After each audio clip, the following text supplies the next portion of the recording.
Hey everyone, and welcome to Liquid Liner Notes, a podcast that brings you interviews from the beverage and music industries. I'm your host, Danny, aka Hip Hops on Instagram.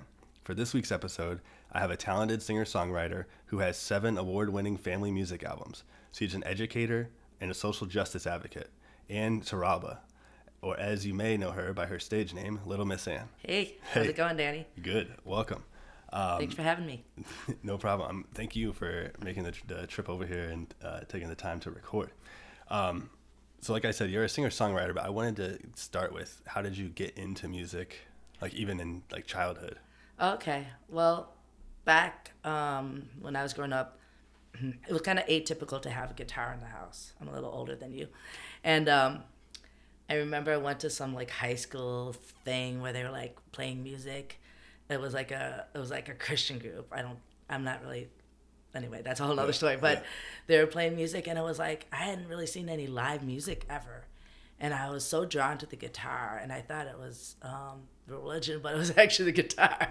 And I wanted a guitar, and I just didn't get a guitar until I traded in my flute for a cheap guitar. The guy at the guitar shop was like, licking his chops because he like made a huge profit, but I've gotten so much more out of my guitar. So anyway, I just started playing music, doing open mics, playing with friends. And then when I was in grad school, I started playing with friends in a band, and we played a lot. But we never thought of it as something we could do for a living. We just never thought that was something we could do. Yeah. And so we just played. We played every like month, and we played at bars. And were you doing like covers or like originals? No, it was originals, and it was like a blast. It was a great time, and I just never, again, like we just never thought it was something we could do. It was just a different time. Mm-hmm. We were all in careers. I was a full-time teacher, and then eventually we had kids, and we're like, I kind of got away from music, and I was a teacher, and I just started bringing my guitar to school, playing for the kids that were neurodivergent, like on the spectrum. Mm-hmm. And I saw how much they connected. And then when I had my daughter, I was just kind of really miserable as a teacher.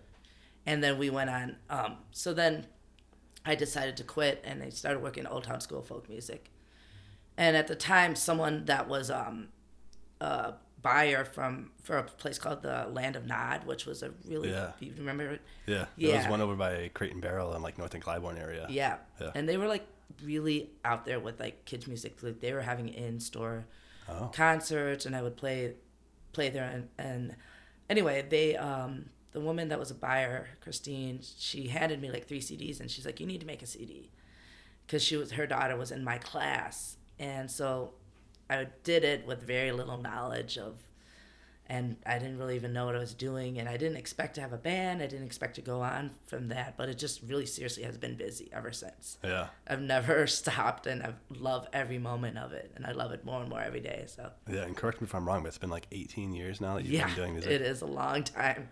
So whenever you stopped teaching and then you worked at Old Town School of Folk, I guess when did you like 18 years ago start doing music full time, or was that still like a side gig kind of thing? It was like, so I just I made the CD. I started, I got asked to play at the Beat Kitchen. They had a really popular kids music series called I forgot what the series was, but and he asked me to play. He asked me to play. I didn't have a band at the time, so I just started. I asked my husband if he wanted to start drumming with me. I asked another teacher, and it just it wasn't a side gig. It just kept going and like full force. Yeah, it's meant to be. It's been pretty amazing how much when my daughter was young, I didn't need to be as busy, and as she got older, I didn't tour until she was my main. I wanted to be a mom first of all.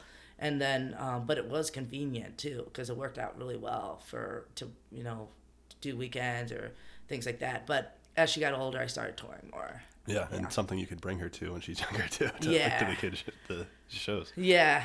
Yeah. So. And then was your husband? You said you asked him to start playing drums. Was he already a drummer? Or Yeah. Oh, okay. We just never played together. We played for fun together, and we played in like late night, like friends. We used to play this band called the Basic Food Group, but we didn't play out. Yeah. And we always played together. And then when I made my first album, I just said, "Hey, I'm gonna record tomorrow. Do you think you could drum with me?" I didn't really even know what I was gonna play on that album. Yeah. And we had just bought our house. I just took my like meager savings and like made that album, and it's been great. I mean, I look at that album, I'm like, oh my gosh, what was I thinking? Were you just like burning CDs off your computer and like? No, I actually I like got 1,000 legit... CDs, and that was like when CDs would like be like selling like mad at shows. Yeah. Yeah. So, but then that changed. So. It's been a little different. But I will ask, so your songs are very diverse in terms of like the theme of them, and I just wanted to know where or how you get your inspiration when it comes to songwriting. Yeah, that's interesting. I think I just like go through the day, and then I kind of get an idea, and then I just kind of make a little voice memo. Yeah. Like today I learned about it's like not Scottish. Yeah, it's a Scottish thing where you're like in bed but you're not waking up. It's called hurdy-gurdy or something like that. I have to look it up. It's like hurdle girdle, but it's like kind of funny. I'm like, that would be a funny song. Yeah. But then, I always like tend to like have like also deeper meaning. I like songs with like deeper meaning, and of course I want songs like most people that go into kids music have like an activist kind of mindset. You want change, you want to put joy into the world. You wouldn't really be making music for families and kids if you didn't have like some sort of end goal or some sort of like something motivation to drive you. Motivation. Because you have I think it's from one of your early CDs, but the Stand Up song. My son like loves that song. He just likes to like yell stand up. That's great. And they don't even know what it means. I know, it's like deep when you listen to the lyrics. Yeah, thank you. Yeah. That's great. Yeah, and then but you have other ones like 606, the trail here in Chicago. And I was like just imagining you writing songs and just kind of like cruising around and be like, oh yeah, like the 606 is cool. Like we could totally do a song about that. Well, I've always been a big champion for Chicago. Like it frustrates me what a bad rap it gets. Yeah. Especially like what people think of Chicago. And then when I have guests come, I always take them like, somewhere cool on the South Side. I'm like, it's not all what you hear on the news. And so I love to highlight things that are in Chicago if I can. I'd like to do it more, but I don't, it borders on like wanting to be like a tourist guy, like a tour guide. Yeah. Like, you don't want to make it too like kitschy or whatever. Yeah, totally. But I love that perspective because when we moved here, I feel like Chicago was like the murder capital like the year before, so my parents were terrified. Oh yeah, and sure. And that's not even considering like my grandparents and stuff. But I remember like coming here, it wasn't bad, It's not like what you hear on the media and stuff. Not to like harass the media, but and it's kind of been like my wife and I's goal. Like when someone comes here, we want them to like fall in love with the city like we do, because people come here with those like negative like connotations to like Chicago. And I've had friends from high school that have like messaged me and been like, "You're in Chicago, isn't that scary?" Yeah, totally. Like, I know. No. I know. Yeah, it's awful. Yeah. Yeah, and so I mean, the weather isn't the greatest, but you should know from coming from Florida. Yeah, but we can't help that. I love the seasons though. The seasons are great. You don't get the seasons down there. Yeah. You eat differently, you dress differently. There's like, you do different things. It gives you a timeline for your life. It does. My wife and I like multiple times have been like, it helps our memories because we can think of, oh, there was snow on the ground, or there was like tulips popping up. That was in the winter, or that was in the beginning of summer, Yeah, you can totally correlate your life easier when there's seasons. Totally. It's just like in Florida, it's like summer and hurricane season, which are aligned. Yeah, oh gosh. with your songs, I feel like you have a very good mix of genres that you kind of incorporate. And I would just say, from the outside looking in, like you have like a rock, some psych in some of the like some like 60s psych kind of sound in some of the songs. Definitely like a folk or an indie song. Yeah. And I love. I hadn't heard this term until I saw you using it, but kindie. Yeah, kindie. It's a term used amongst kids' music. Yeah, and I also loved the way it's family music. So it's not like kids' music. It's not children's music. It's family music. There's a lot of people trying to get away from kids' music. They want it to be for the whole family. Yeah. Yeah. We're trying to rebrand it. Yeah. Kind of. For sure. So were all those genres things that you listened to growing up, or did they just kind of like fold into your style as you were? The other day in class, I still teach some wiggle worms classes. I'll put on a song during bubbles. Like I put on a really depressing song by Big Thief, a band called Big Thief, and it's very folky. And I do like folk, and it's funny, I like really depressing music too. When you play cheery music all the time, like I like really depressing music, but I like really happy music too. But I do like a lot of indie music and folk music, and I do like rock music too. Yeah. I had a moment with one of my coworkers. We were moving offices, and so we were packing, and they were like, "Oh yeah, you can put music on," and she was like, "Is everything you listen to slow and like depressing?" Yeah. I'm like, I never thought about it, but it's seasonal too. Like it's so seasonal as well. So yeah, I love to do all. And that's another thing about like, I do believe that we need to present kids with a range of emotions. Yeah. Like kids' music shouldn't just be happy. Yeah. There should be some real topics because they're getting exposed to a lot of things, and people, they're getting exposed to so many subjects.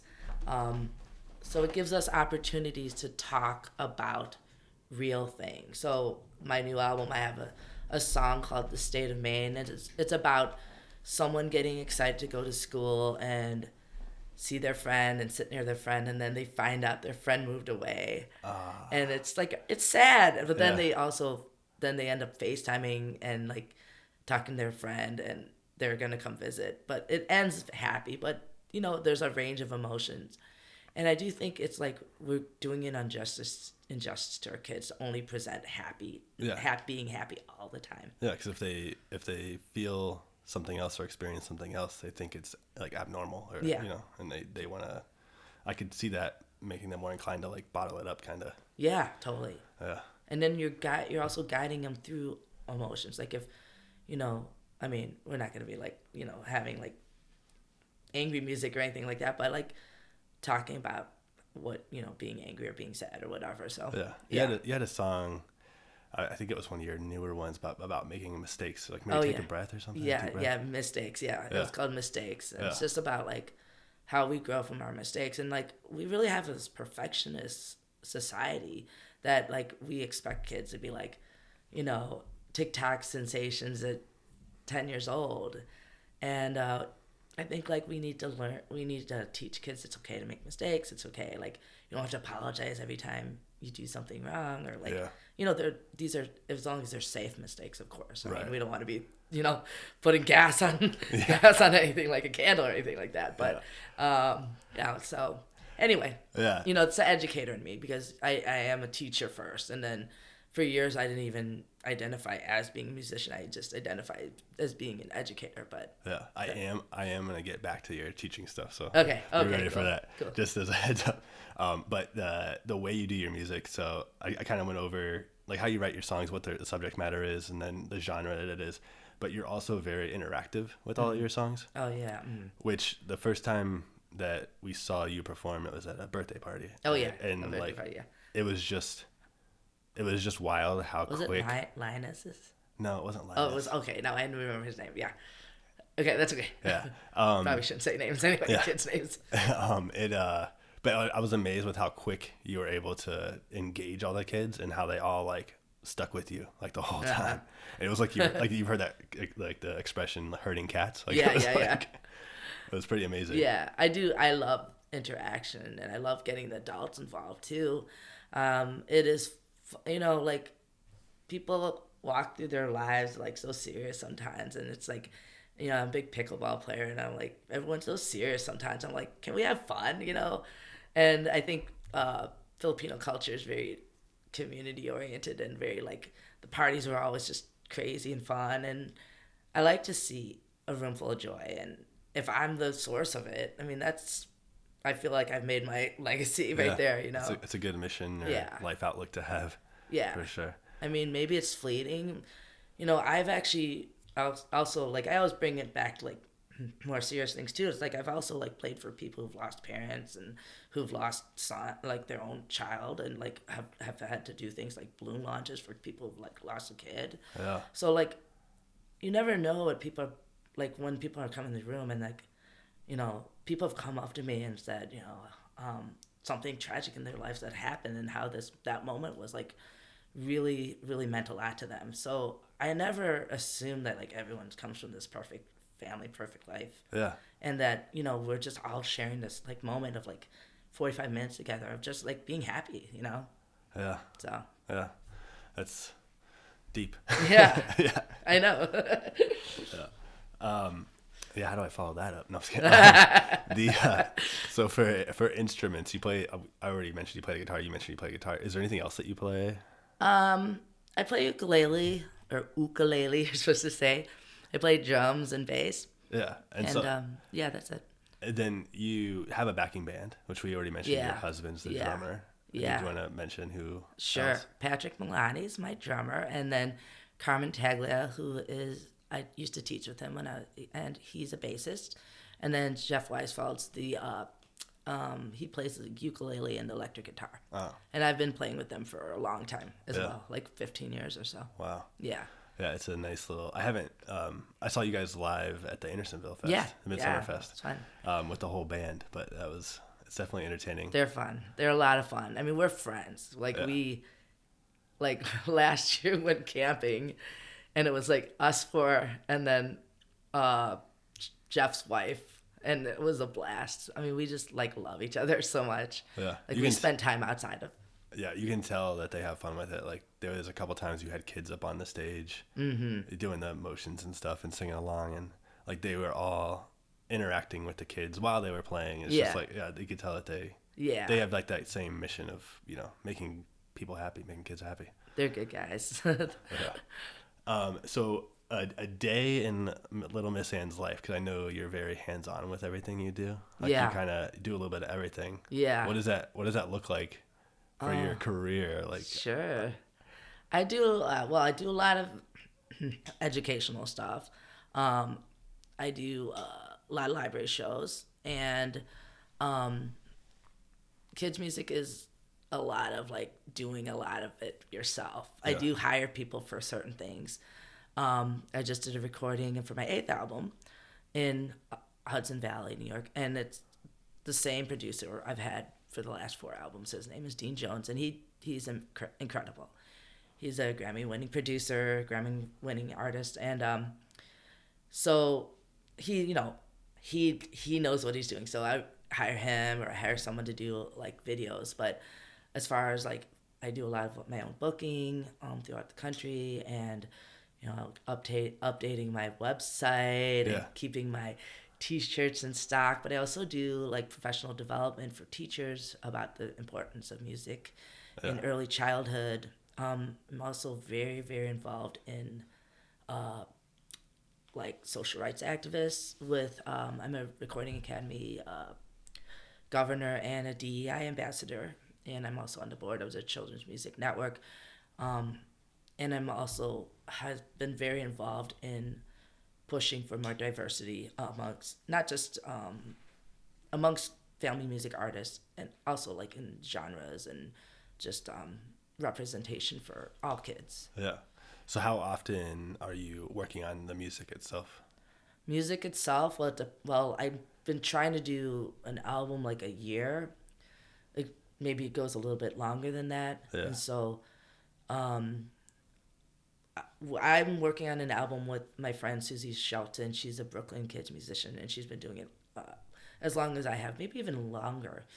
And we like Zoomed for like every week for like the last 4 months working on the album, and then we still do it. We're still doing it every week, and I'm listening to mixes and make changes, and typing in at 1.33 you can hear this, and just going back and forth with Susie and my producer and just talking about the details. But I do turn off with songwriting. I'm not one of these people who's like always like, oh, I have a new song. Some people are like that. Yeah. But for me, I kind of compartmentalize. So if I know I'm going to record in January, I don't necessarily have like 10 songs ready to go. Yeah. I'm working towards that.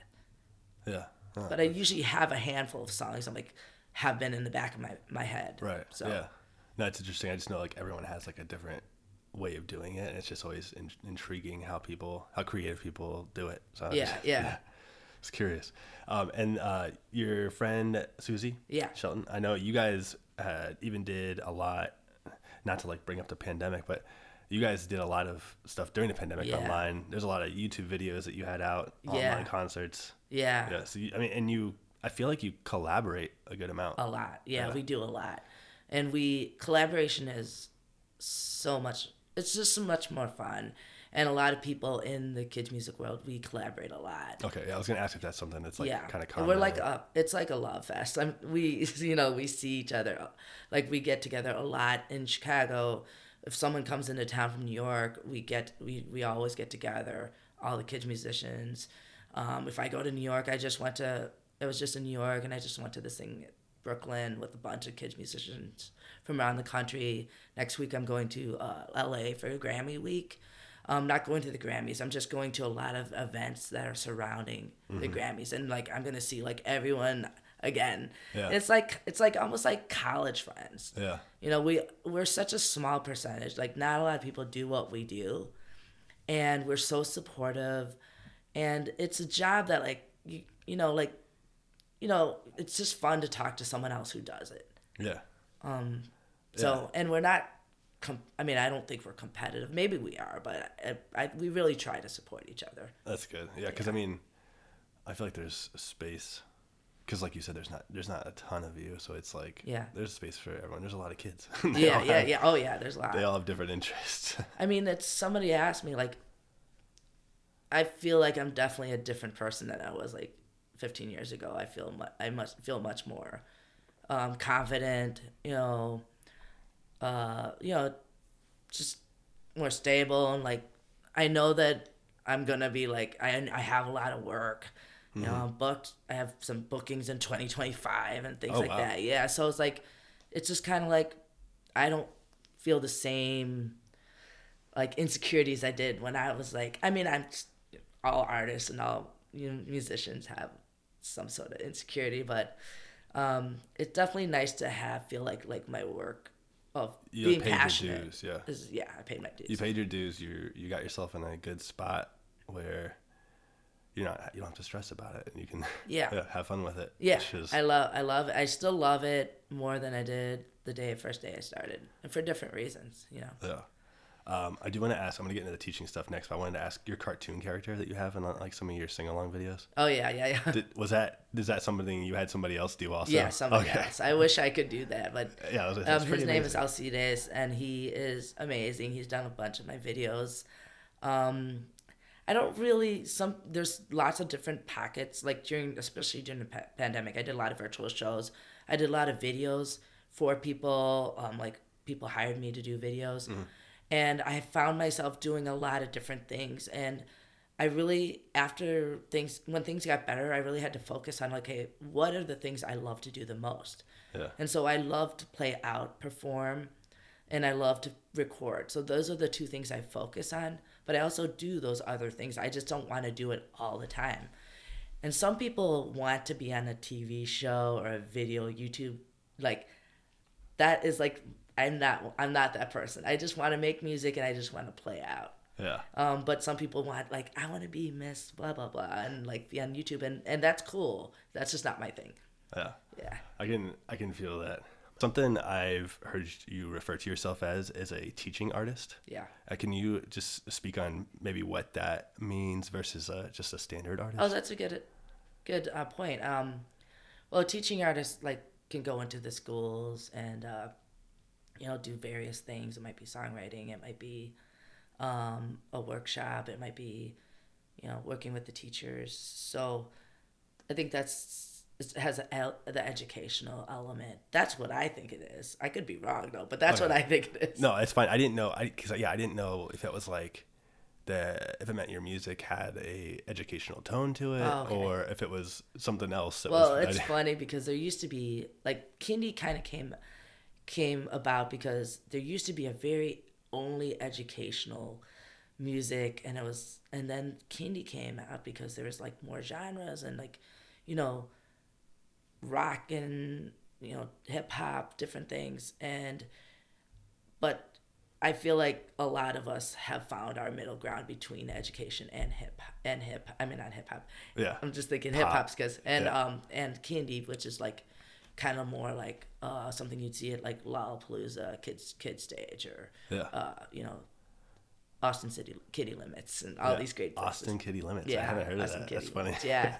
Yeah. Is that like the same time, just in the morning? Exactly. Yeah. Or I don't know exactly when. I haven't played that one, but could be like a week before or whatever. But I think it's 2 weekends. It does it. I love to play on words with that. Yeah, it's great. There's a lot of really good play on words for kids. There's a radio show called Spare the Rock, Spare the Child, or something. You know that old saying, spare the rod, spare the child. Yeah. Which is not a great saying. Yeah. But it's called Spare the Rock, Spare the Child, which I thought that was hilarious. Funny. That's good. Like the puns and stuff are amazing. So in your teaching background, you mentioned earlier that you were at CPS, Chicago Public Schools, for a while. Yeah. How long did you do that for? Well, okay, so I got my master's in special ed, and I taught for 7 years. And then when my daughter was born, I took a year off, and then I went back for like 2 years. So actually 7 years total. Yeah, 7 years total. Yeah.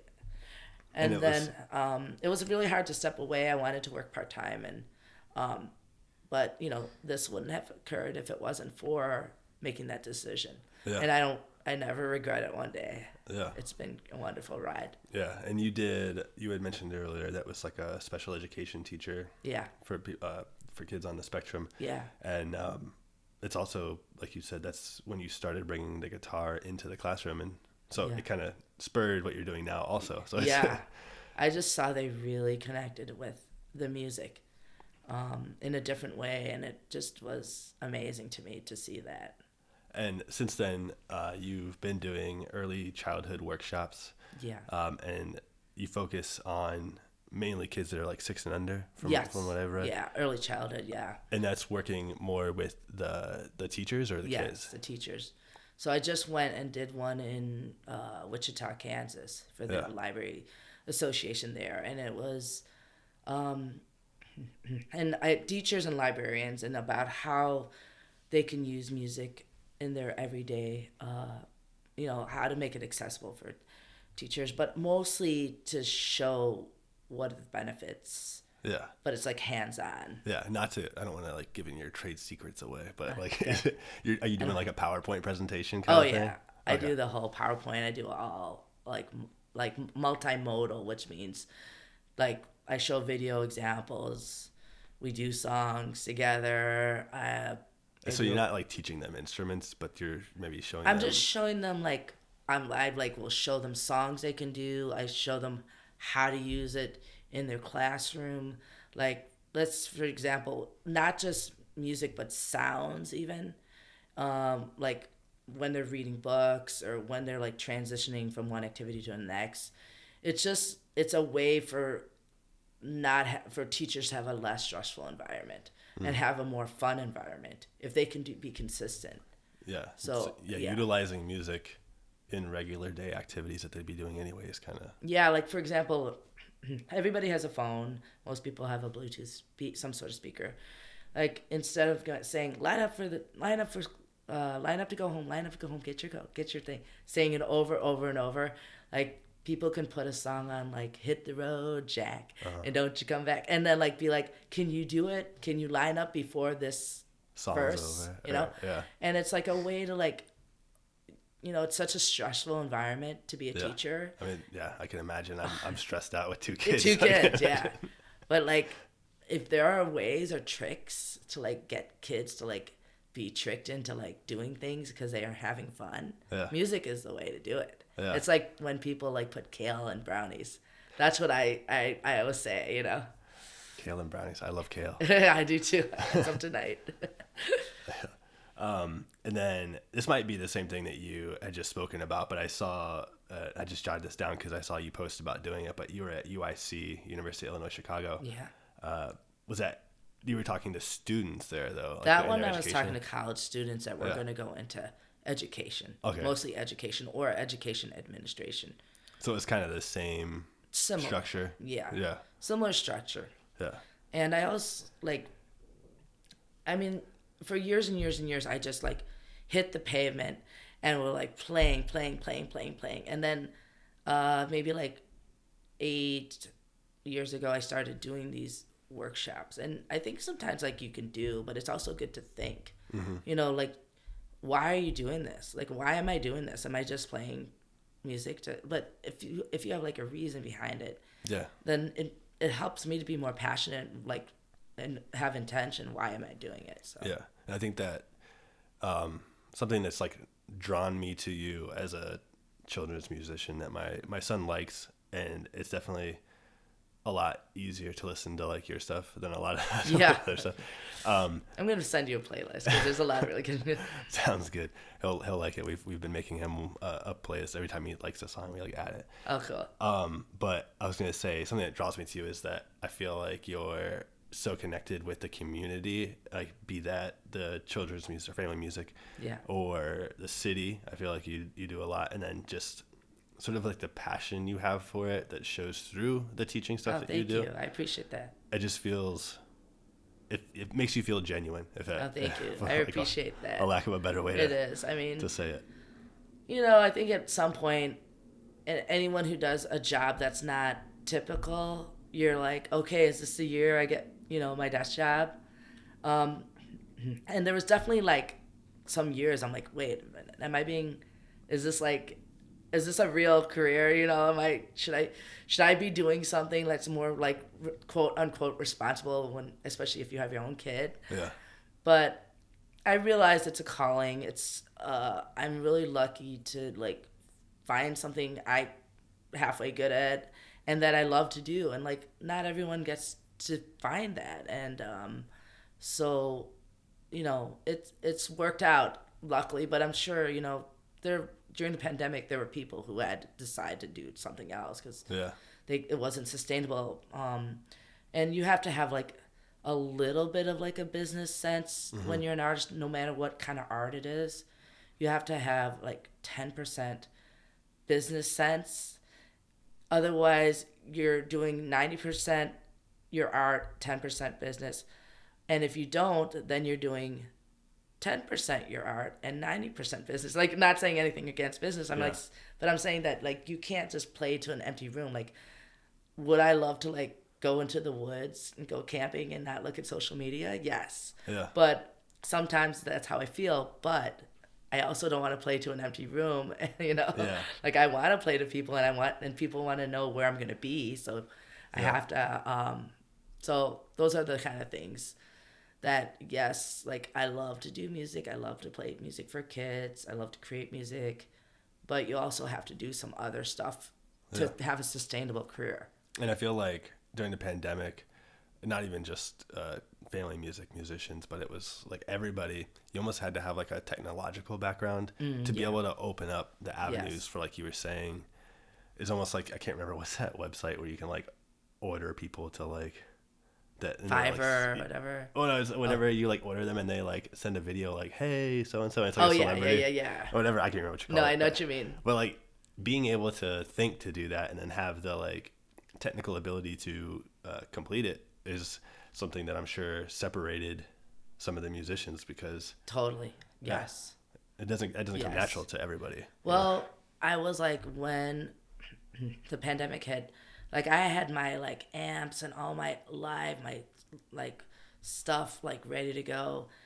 And then the pandemic hit, and then I had to, like, you know, switch gears and go virtual. And I had, like, I got on the the cover of like the Chicago Tribune because I had my virtual setup on an ironing board. And I had to learn all this stuff that was like totally new. And I had friends and I have like kids musicians. My friend Andres, who's up for a Grammy this year, he taught me a lot. He's like, we were like, we totally geeked out on a lot of this stuff. And he just took the time to teach me a lot of stuff. But then 6 months later, people were asking me how to do stuff. And I was like, whoa, you haven't like learned it by this point. Yeah. What have you been doing? Like, Yeah. how are you keeping afloat? Yeah. I was like surprised that people were asking me like 6 months later how to do virtual stuff. Yeah. Does that I mean, you hear anecdotally musicians at any level that they like that's where they make their money is touring. Is that kind of how it translates also? There's a lot of different avenues. I mean, the good thing, as I said, I was in a band that, you know, for adults, and you know, you get a couple beers at the end of the night. You split the door. Sometimes you get home with like, you know, $30 or whatever. But with, you know, that's like bar band kind of. But you know what, schools and like libraries, you know, I love librarians because they have a budget for programming, and they've been very, very supportive of me throughout the pandemic, throughout my career. Librarians, I do a lot of libraries around the country. So and then I do other venues, but I do a lot of libraries. So for me, a lot of my venue is that, like my income is that, but it's also radio play. I get some royalties with radio play. Nice. So that's nice. Because you're not on are you on a label or? I'm on one label for one album, but I was kind of basically doing it already, and then I just wanted to try to be on a label, but they even told me when I joined the label, I'm like, you're already doing it, so there's really not a huge benefit to being on this label. But so, when people get played on certain radio stations, I don't want to name it, you actually get pretty good income from that, or you get a good royalties from that. So are you just like sending your music out to these radio stations? Yeah, I send it to them, and you know, they've been very supportive. Yeah, nice. Yeah, nice. And then your other bit of teaching you mentioned earlier is the Old Town School of Folk, which is is there still a couple of locations in the city? Yeah, there's like 3 or 4. So yeah, there's one in Hyde Park, and I only know like the Lincoln Square one. Yeah, Lincoln Square, and then there's one on Armitage in Old Town. I mean, not Old Town, Lincoln Park. Yeah, like Armitage right by the Brown Line. Yeah. So what kind of classes were you teaching there? Well, mostly I'm teaching wiggle worms, which is like parent-toddler. I teach 4 classes. I was, for the longest time, just teaching 2.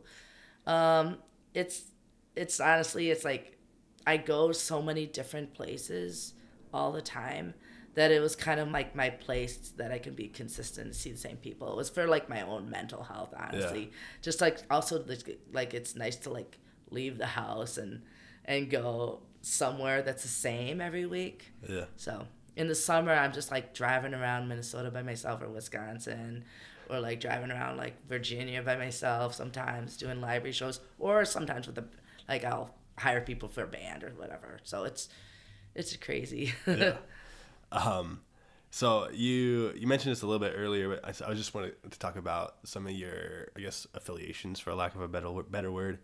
So you Chicago Recording Academy chapter. Yeah. What is your? Were you like a president or something? Or no.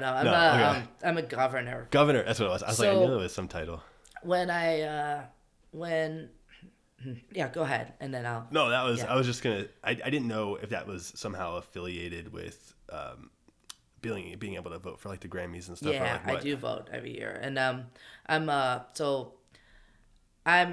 Grammy member, and I'm a Recording Academy member, and a governor who's like, I get involved with like for example, there's Music Advocacy Day where we talk to Chuy Garcia about, you know, some of the laws that are trying to get passed, and let them know and ask for support. That's the last one I did. So you're like lobbying. I'm doing some lobbying, but other stuff. Yeah. There's different. Do that Yeah. No. I mean, yeah, to the most basic level. Yeah. But there's different things, committees, and right now I'm involved with the DEI committee. So. Yeah, which is the diversity, equity, and inclusion. Yeah, that was my next my next topic. So yeah. So I meet with the other chapters. We meet with the other chapters around the country, and there are people like me doing music, and there's different communities that are trying to be marginalized communities that are trying to be just more shine a light on those marginalized communities. And that DEI isn't exclusive to the family music. I mean, you have people from all over in that. Oh yeah, no, it's people that are like, you're watching TV and you're seeing them doing it. Like, it's pretty amazing.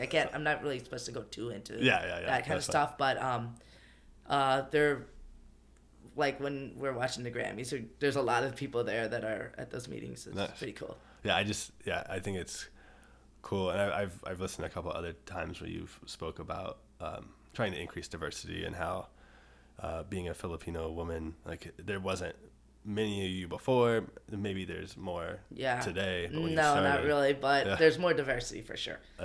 I got really involved after George Floyd. It was more of the reason I got involved was mostly to uplift Black voices at a time that I thought it was very important for the Black community to have.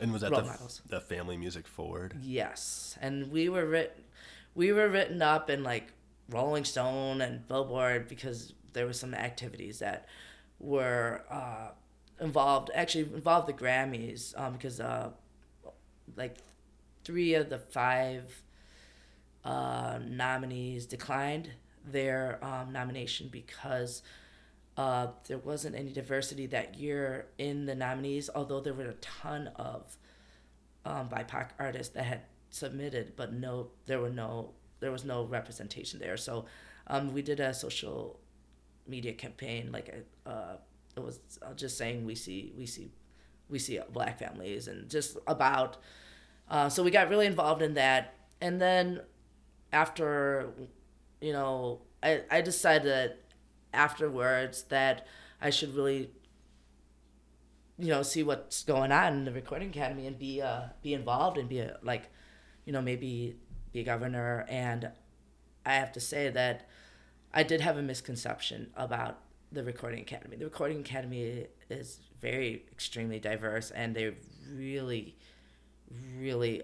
do a lot for our musicians. They have this thing called Grammy Cares, and you don't even have to be a musician, a member. Mm-hmm. If somebody like has like a flood and their instruments are,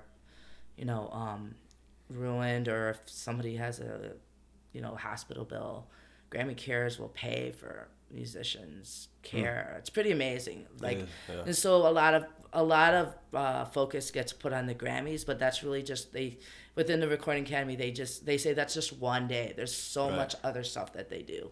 Yeah, I mean, like mentoring young musicians, a bunch of stuff. Yeah, and they try to spotlight. I mean, I've watched the Grammys. I mean, more than a few times, but I like they do the spotlights where they're teaching in schools and stuff like that. Yeah, they're like trying to help a program at a school. Totally. So yeah. And then the other thing I wanted to ask you about, I think you mentioned it earlier, but you were saying that you were like trying to increase diversity in the family music genre. Yeah. I was just gonna ask like what that looks like. Is that like you're like scouting, or you're offering to be like an advisor, or what is that? No, it's more that for a long time, opportunities for like festivals were given, where it was like even like within like gender, like it was there wasn't a lot of opportunities for women. Mm-hmm. And I was often like the only like women-led band amongst like 16 bands. Mm-hmm. So even just that, so it's really like, let's say like playlists that are on like radio shows. Yeah. Oh, yeah. We need to like mix it up, and the diversity's always been there. It's just that a lot of it hasn't been played, and Yeah. but it's changed a lot. I mean, and everyone gets something out of it. Like everyone wins when. Yeah. So it's really going in a really great direction. Like there's, you know, so many different types of music. Like the hip hop artists within the kids music community are just incredible. There's jazz. There's everything. Jazz, is it like vocal jazz or is it like Yeah, vocal jazz. Okay. Although I am collaborating with someone who's a jazz musician, and I was telling you about yeah. that we might be doing something. Yeah. But No, that's really cool. Yeah. So going on like from the diversity and all this talk, you can tell that you have you put an importance on incorporating your Filipino heritage and culture. yeah, And even I feel like expanding that to like Southeast Asian, because you have the ube, the tong Yeah. tong tong, yeah, stars on the island are Yeah. all like Filipino Yeah. influenced. But then I saw like dim sum, yeah, karaoke, which I consider Yeah. kind of like yeah. Korean. I don't. I think it was invented by Japanese, but the Filipinos are known for it. Oh, and then edamame, which is Yeah. another one. I was Yeah. kind of like flipping through your catalog, and I was like, yeah. Yeah. But just like, yeah, I guess how important is that to you to be a face for, to kids like you? I think it's really important because growing up, I just didn't see a lot of. I mean, now it's changed a lot, of Yeah. course. But growing up, I didn't really see a lot of representation. And when people say, American food, they think burgers and hot dogs. But like American food's everything. It's Korean food. It's German food. It's because we're such a melting pot. And it's just important for me to for kids to identify or with other things, just not just one perspective or a limited perspective. There's a lot of different, especially being the daughter of immigrants, a lot of people have that perspective or have that experience. So you don't necessarily have to be Filipino Yeah. to relate to that experience. Like the Stars on the Island is about I've only been to the Philippines once. I was born on the south side of Chicago, and only 4 years ago was my first time going to the Philippines. And so it was the perspective of going to somewhere that you're supposed to be from, but really I identify, it's kind of like being in between two worlds. So, Yeah. yeah. Yeah. No, I think that's, yeah. I mean, I love it also because I'm white, if you haven't seen me, but Oh, really? for those listening. But Oh, yeah, I forgot. Right. my son, who's also white, it gives an opportunity, even though I like rice song. Yeah. And you go through different foods in that song that are from all cultures. Yeah. And so it's it's a education moment for us Yeah. who have the kids that are listening to it to expand their horizons also. Yeah. And he's had, I mean, when he sees an ube donut or something Yeah. like that, he's got to Yeah. have it. Oh, I get more posts and tags by people that are not Filipino than that are Filipino. Yeah. I mean, people are so excited when they see ube. So. Yeah. And ube is a purple yam for anyone who doesn't know. Yeah. It's very delicious. And it's, ironically in a lot of sweets and desserts. But, Yeah. one of the other subject matters that I noticed that you have in some of your songs is spreading that message to kids and younger people about it being okay that you're not okay. And I felt again, we referenced this earlier with feeling different emotions in the kids' music. Yeah. But I feel like that was the first time I had heard music reaching out to kids' emotions and just saying yeah, it's okay if you're not feeling Yeah. good or right, that's fine, that's normal. There's Yeah. it's gonna turn around kind of thing. I mean, mental health has definitely been a big focus after COVID.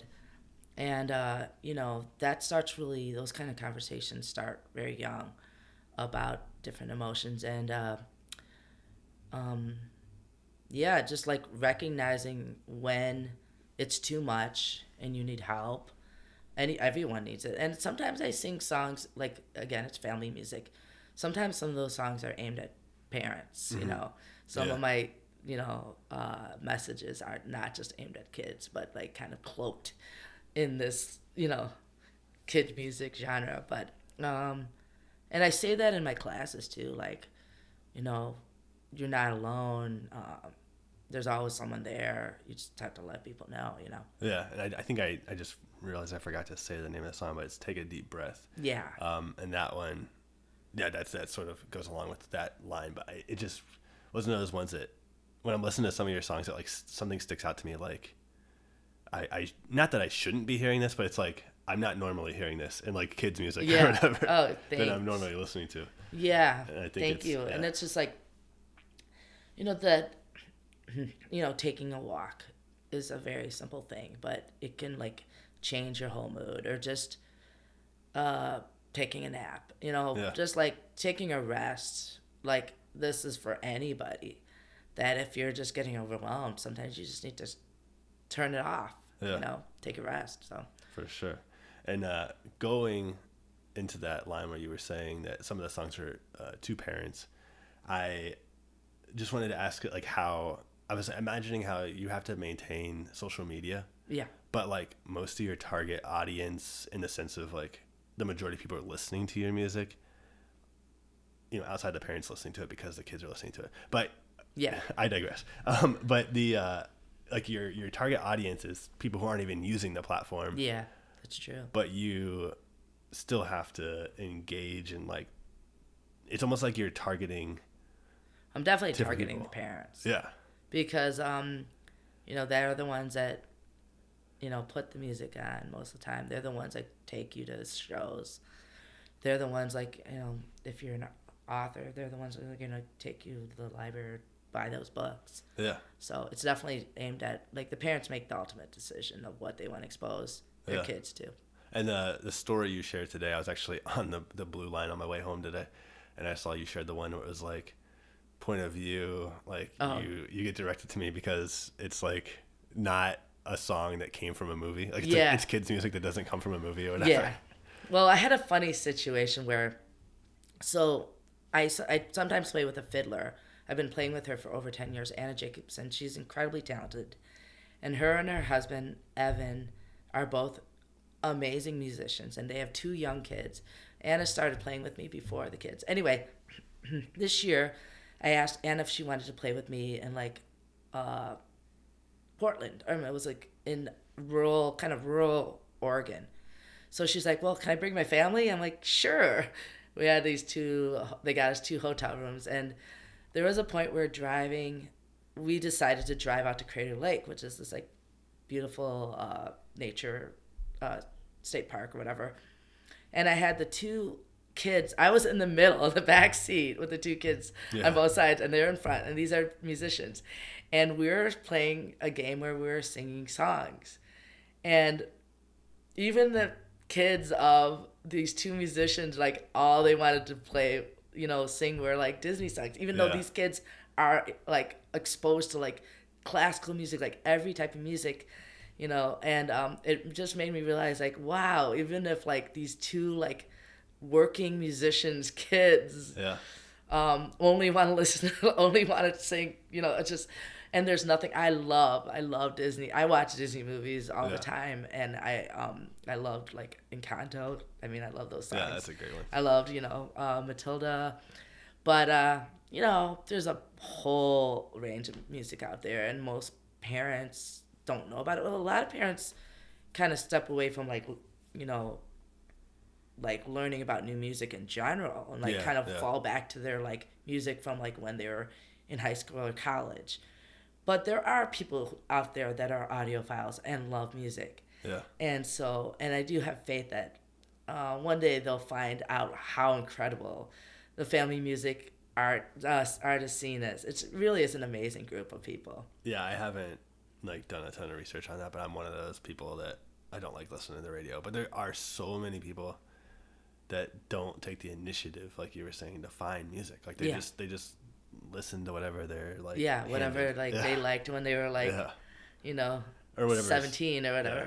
So that's got to be rough. I mean, it definitely helps in mixing it up, because our playlist definitely does have Disney songs on it too. And we were just at Disney on Ice. And I have nothing. Don't sue me, Disney. No. I love. Yeah, well, leave it there. No.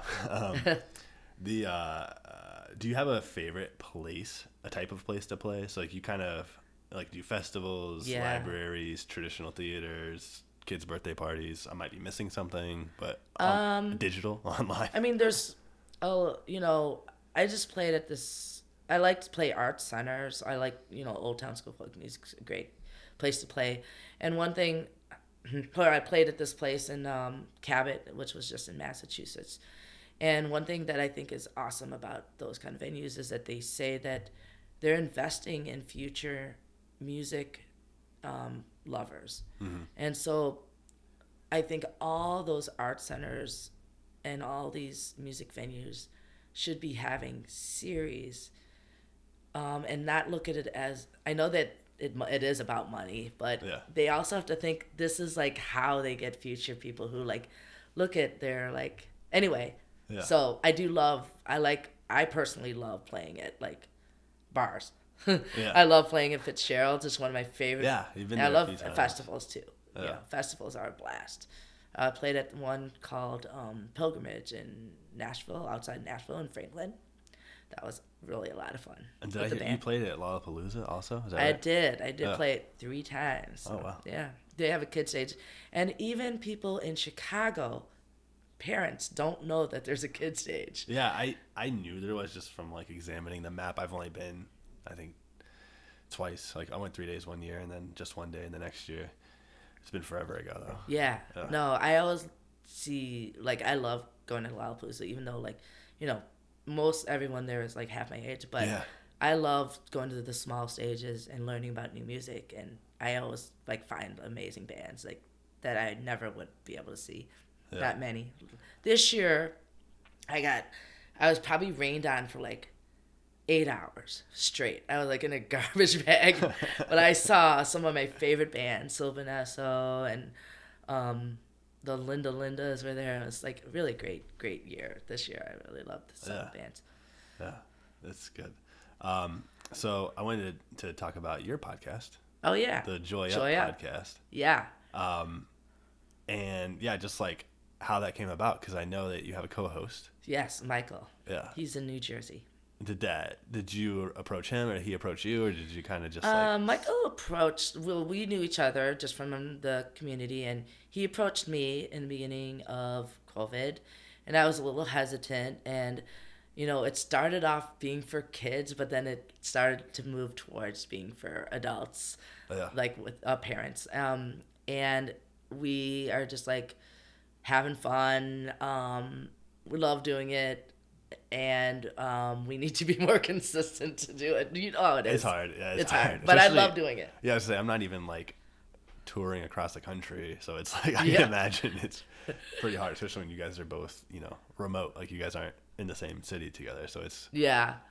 But we have like let's see, we interviewed several of the people that are actually up for a Grammy next week. Yeah. So, but we like to highlight different themes and different words, like friendship or, Yeah. It's almost, like word of the day. Yeah. And then like a bunch of like fun stuff to go with that. Yeah, totally. Yeah, I can't say I've listened to all the episodes, but I have listened to a handful of them, and I haven't introduced Foster to them yet. I'm just like, I don't know if he's like ready for just like sitting still with no visual. I know. But we were like the early episodes he would probably enjoy, but then we got away from that. But we'll figure it out. You know how it is. So it's just all. But it is fun. It's all for fun. Yeah. I do love having conversations like this conversation. It is nice to just find out more about how people. Yeah, exactly. How people do what they do, why they do what they do. Yeah. So what else, or what does 2024 hold for you? Like, what is some of your plans? It's really busy. Well, summer's always the busiest time. Yeah. And right now I'm in the thick of working on the album, which will be released in May or June. I'm also releasing a song with Mr. Cookie Jar and Ronnie Boy Jr., both Filipino kids musicians, and we're going to release something together. And then I'm going to many different places this summer. And then I'm also helping to organize a conference that's going to be the Children's Music Network Conference in Chicago in September. So there's a lot going on. So Is that something that you have like a structure for that exists already, or is it like something yeah, you're just? there's a I just went to the one in Boston in November, Yeah. and 130 kids musicians from around the country came in. Some people from like even from someone from England came, and it was just like it was so much fun.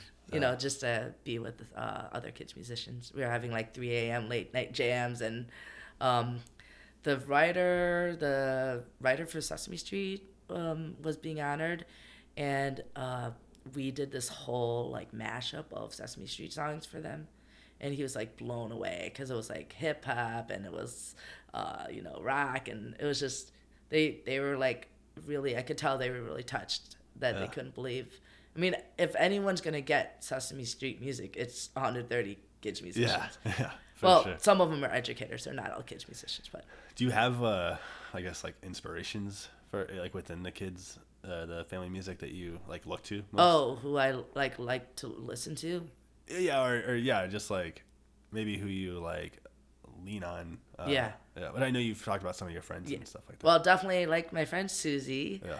And then Andres, who just visited, he is uno dos tres. Andres and his wife Christina, they've always been, really good support. And then, a lot of the Chicago kids musicians. I see Miss Katie is. I don't know if you know her. She's wonderful. And there's just like a lot of different kids musicians. Yeah, like in different capacities that I definitely reach out to for help or for guidance. So Yeah. All right. So how can people find you? they can mostly find me on Instagram, Little Miss Ann Music, or they can go to my website, littlemissann.com. Yeah, mostly those two places. I'll throw out YouTube on there too. Which I Okay, don't know what YouTube. the handle is, but if you just search Little Miss Ann, Yeah, you'll find it. yeah. Is there anything else you'd like to add before we get to the? No, but thank you so much for having me. This is great. I really enjoyed talking to you, and thank you for this great cider. Yeah, no problem. You're welcome. Thank you, Ian, for this cider. Thank you, Ian. All right, so I have 5. I'm just gonna call them the outro questions. Okay. I used to call them rapid fire questions, but then Yes. people thought they had to answer quickly, and that's not what it's about. Okay, I shut down sometimes when Oh, it's like no. that kind of thing, but I'll No, try it's my not, best. It's nothing hard. Okay. All right. Number 1, favorite beverage. Doesn't have to be like alcoholic or anything. Coffee. Coffee. Yeah. Black or what? How do you Probably like like a cortado or like a latte. I like to make my little one at home on my little Bia latte, like stovetop espresso thing. I was gonna ask if you have a favorite coffee shop, but if you Let's see. Favorite coffee shop. Can't say I do. Oh, well, I'm blanking out. I do like Wormhole a lot. The Wormhole in Wicker Park. I just like the way the coffee tastes. It's really strong and delicious, and so Good. I do love coffee. Are you a coffee drinker too? Yeah. Okay. I do pour over every morning. Oh yeah, So- me too. Yeah. And I just do it black sim, just a little bit creamer. But I like cold brews. Yeah. Americanos, like Yeah. whatever. I feel like it. beer and coffee kind of go together. Yeah. Yeah. Yeah, they can for sure. All right, number 2, a song everyone should listen to. And let me just say, I'm doing a Spotify playlist where I'm putting everyone's entry on this. Okay. You're the first musician I have that could put her own song, so feel free to. Oh no, I'm not But- gonna do that. Yeah, do a favorite. It could be your favorite song. It could be just a song you like wish you could put people onto. Yeah. Let's see. I am a big fan of a band called Waxahachie, and that album St. Cloud. I'll just say an album that got me through COVID was that, and I feel like I listen to it when I'm like happy, and I feel like I listen to it when I'm sad, Yeah. and everything in between. Oh yeah. So I'll say Waxahachie St. Cloud. St. Cloud. Yeah. Number 3, favorite concert you've been to? Oh gosh, this is okay. So as I said, I'm quite a bit older than you. I did see Paul Simon Graceland. which is like a huge deal. And I saw Prince. But my favorite concert I've been to, there's a woman named Joanna Newsom, and I really like her. And I remember when no one knew who she was, and she opened up for this guy called Bonnie Prince Billy, and she just stole the whole show. And I just really like her a lot, and I liked her playing her harp and everything. So it just was a moment I really remember. Even though I've been to a lot of big concerts, I always remember that intimate, this really intimate, like, small place, and she was just, like, amazing. Yeah, that's always, like, the best ones. Yeah. All right, favorite place that you've had or to have a drink? Okay, I'll say where I like to have a drink lately. There's a place by me where I live, and I don't live that far from here. It's Consignment Lounge, and it's this quirky little bar that, like, for a while I was going, like, every weekend. It's like everything on the walls for sale. Like, it's all like vintage. It's vintage stuff, but it's like quirky vintage. Like, they have like trucker hats, and they have good drinks too. Yeah. I like a good cocktail, I have to say. So that's I like tequila. I was gonna say, what's your base of choice with that? Yeah, tequila is my thing. I drink a drink called Naked and Famous. It's like a funny name, but it's really good. In line with that, like, my go-to has been mezcal. Oh, yeah, I like mezcal too. Yeah, as long as this isn't, like, out of control. Smoky. I have to say, I'm one of the, have you ever had Malort? Yeah. Okay. Like, I've been joking around about Malort forever, and, like, every time, like, someone from out of Chicago comes, I'm like, you should try Malort. And then finally, like, I tried it again because I thought it was, like, really gross the first time, but I'm like, this isn't that bad, actually. Yeah, it's kind of good.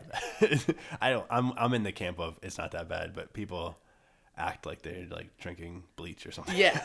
I mean, it definitely has a very strong, but it's like wormwood anyway. But I like that herbaceous Malort is Chicago, Yeah, the Chicago handshake. Yeah, the Chicago handshake.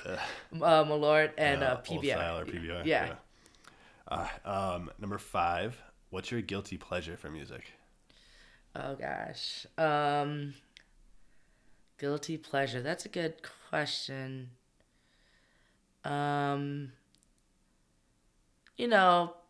Probably like Taylor Swift or something like that. Like, I do respect her. I mean, but, not even that. I can't. This is a hard question. The guilty, like, having guilty in there, like, makes it a negative connotation. I need to think of a better way to No. It's a good question. I just,